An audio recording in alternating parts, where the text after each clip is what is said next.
Saya mewakili dari Mas Timin Denatur. Ingat ya, Mas Timin Denatur. Ini nomor kontak WhatsApp-nya. Silakan Anda bisa catat. Kemudian mengenai detail produk dan juga selengkapnya penyakit, berikut uraian selengkapnya. Terima kasih.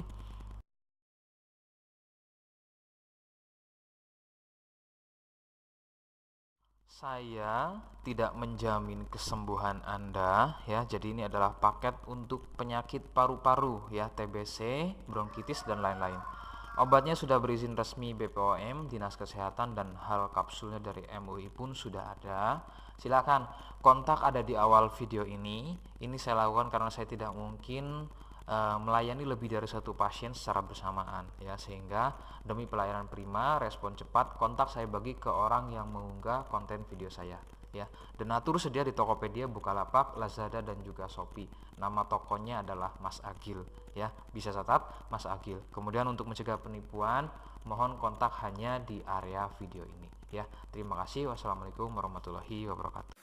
Untuk tuberkulosis atau nama lainnya disebut dengan nama penyakit batuk TBC, ya disebut, mohon maaf, dengan nama penyakit TB ya untuk nama panggilannya.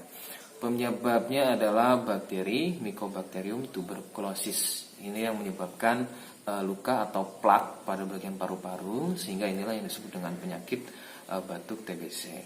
Ciri-cirinya adalah untuk gejala awal biasanya batuk, berdahak, tidak kunjung sembuh dalam waktu kurang lebih 21 hari. Ya, kadang bisa lebih sampai berbulan-bulan batuk tersebut tidak kunjung sembuh yang akhirnya mengeluarkan darah. Itu adalah untuk gejala atau stadium lanjut dari penyakit TBC itu sendiri. Ya, jadi ciri-cirinya lebih sering ke batuk, muncul dahak, kemudian disusul dengan keluarnya darah ketika batuk. Nah, itu adalah ciri-ciri dari penyakit batuk TBC. Kemudian faktor penularannya adalah dari si penderita batuk TBC itu sendiri. Misalnya Anda yang masih sehat, kemudian sering berkontak atau kontak dengan si penderita TBC, misalnya satu ruangan atau dalam kelompok tersebut ada yang menderita penyakit TBC satu saja. Kemudian dalam jangka yang sering itu sering bersama kayak gitu ya, tanpa si penderita TBC ini menggunakan pengaman pada bagian mulutnya atau masker, maka lebih besar risikonya terjadi penularan atau penyebaran pada penyakit TBC itu sendiri.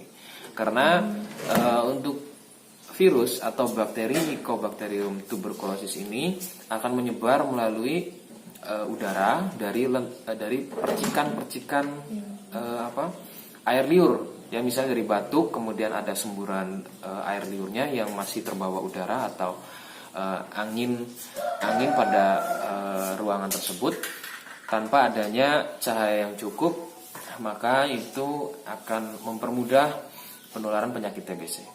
Karena pada ruangan tertentu yang tidak cukup dengan cahaya masuk, bakteri tersebut akan hidup lama pada ruangan yang tentunya kurang cahaya ya. Namun perbedaannya adalah ketika ruangan tersebut cukup cahaya masuk, maka ketika si penderita TBC mengeluarkan bakterinya, itu akan mati dalam waktu 1 jam atau 2 jam. Namun perbedaannya jika memang ruangan tersebut kurang cahaya, lembab, maka besar risikonya dalam satu ruangan tersebut bisa menjadi penderita batuk TBC. Nah, itu adalah sedikit penjelasan mengenai penyakit batuk TBC atau batuk berdarah ya. Batuk berdarah tidak harus bahwa penyakit tersebut adalah batuk TBC. Jadi silakan, rekomendasi utama Anda harus mau cek medis atau ke dokter untuk bisa memastikan penyakitnya. Ya, saya kira itu saja. Wassalamualaikum warahmatullahi wabarakatuh.